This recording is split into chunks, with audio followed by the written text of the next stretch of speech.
Praise the lord. దేవాతి దేవునికి వందనాలు.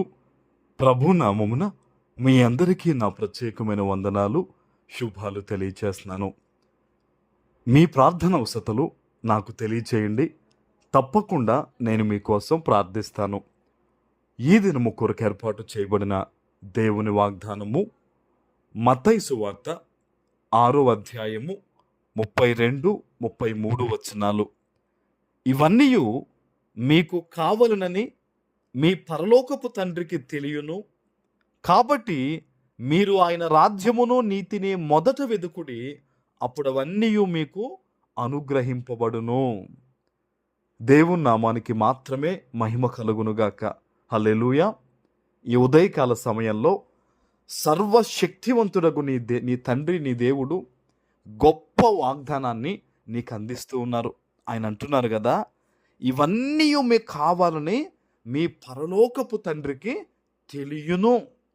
నీ కుటుంబంలో ఉన్న ప్రతి విషయం కూడా దేవునికి తెలుసు. నీ అవసరత దేవునికి తెలుసు. ఉదయం అవ్వగానే నీ మీదకొచ్చే ఆ భారముల విషయము దేవునికి తెలుసు. నీ కన్నీళ్లు వెనకాలన్న ఆ కారణము కూడా దేవునికి తెలుసు. ఈరోజు ప్రభు అంటున్నాడు, ఇవన్నీ నీకు కావాలని నాకు తెలుసు. ఆయన అంటున్నాడు కదా, మీరు ఆయన రాజ్యమును నీతిని మొదటిగా వెతకండి, ఇవన్నీ కూడా మీకు అనుగ్రహించబడతాయి. ప్రార్థన మొదటిగా చెయ్యి. తెల్లవారుజామునులే దేవుని సన్నిధిలో వాక్యము చదువు. పరిశుద్ధమైన జీవితాన్ని జీవించడానికి ఒక నిబంధన చేసుకో. కొంతమంది అనుకుంటారు, వీటికి నా అప్పులకి, వీటికి నా బిడ్డల భవిష్యత్తుకి, వీటికి నా కుటుంబంలో ఉన్న శోధనలకి ఏంటండి అంటే, అపవాది తొలగాలి అంటే నువ్వు దేవుని పంచన చేరాలి. ఈరోజు వాడు అనేక రకాల ఇబ్బందులు నీ మీద పెడుతూ ఉంటే, నువ్వు ఒక ఇబ్బందిని తొలగించుకునే పనిలో ఉంటే ఇంకో ఇబ్బంది పెడతాడు. ఇంకో ఇబ్బంది తొలగించుకునే పనిలో ఉంటే మరొక ఇబ్బంది నీ మీద వేస్తాడు. అదే నువ్వు దేవుని పాదాలను ఆశ్రయించు. అదే దేవుణ్ణి నువ్వు పట్టుకుని, ప్రభువా నీ చిత్తమని చెప్పు.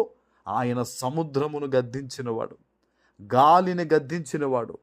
నీ పరిస్థితుల విషయంలో ఒక్క మాట మాట్లాడితే చాలు, అన్ని విధాలుగా కూడా, అన్ని వైపులా కూడా సమస్తము కూడా చక్కబడిపోతాయి. హల్లెలూయా. దేవుని మాటకు అధికారం ఉంది. దేవుని మాటకు సాతాను లోబడి పారిపోతాడు.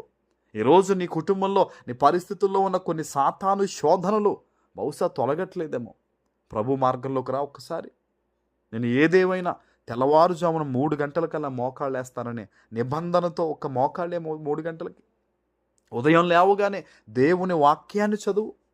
బయటకు వెళ్ళేటప్పుడు ప్రార్థన చేసుకుని వెళ్ళు. నీకున్న ఉద్యోగంలో, వ్యాపారంలో, దేవుడు నీకు ఇచ్చిన దాంట్లో నమ్మకంగా దేవుని కొరకు వాడబడు, నీతిగా బ్రతుకు.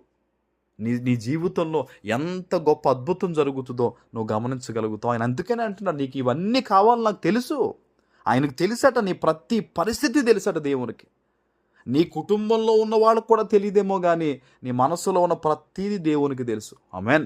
ఆయన అంటాడు అందుకనే, నువ్వు నా రాజ్యాన్ని, నీతిని మొదటగా వెతుకు, ఇవన్నీ నీకు అనుగ్రహించబడతాయి, అవన్నీ నేను మీకు ఇస్తానంటున్నాడు ఆయన.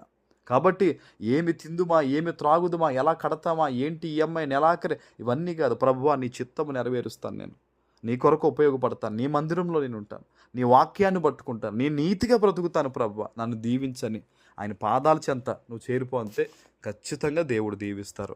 అట్టి కృప మీ అందరికీ కలుగునుగాక. ఆమేన్. ప్రార్థన చేసుకుందాం.